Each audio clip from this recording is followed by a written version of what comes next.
పెద్దపల్లి ఎంపీగా గడ్డం వంశీకృష్ణన్ గెలిపించాలి. రామగుండం ఎమ్మెల్యే రాజ్ ఠాకూర్ అభ్యర్థన.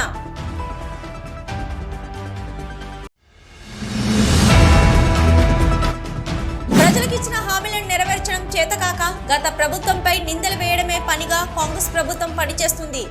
బీఆర్ఎస్ పెద్దపల్లి ఎంపీ అభ్యర్థి కొప్పుల ఈశ్వర్ ఆరోపణ.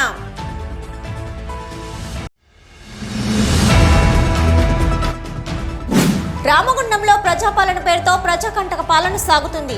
సింగరేణి క్వార్టర్ల బాధితుల నాయకుడు తోటవేణు ఆరోపణ.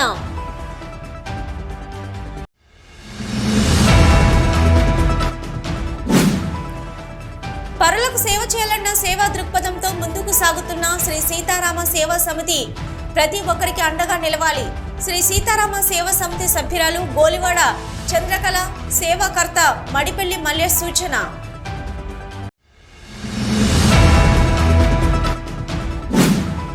గులాబీ సైనికులంతా కొప్పు ఈశ్వర్ గెలుపు కోసం శ్రమించి పనిచేయాలి. రామగుండం మాజీ ఎమ్మెల్యే కోరకంటి చందర్ పిలుపు.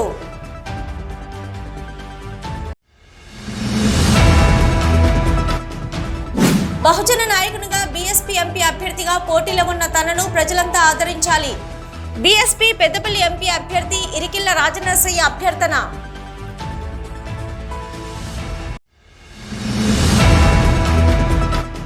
కార్మిక వర్గమంతా 138వ మేడే వేడుకలను పండగ వాతావరణంలో జరుపుకోవాలి.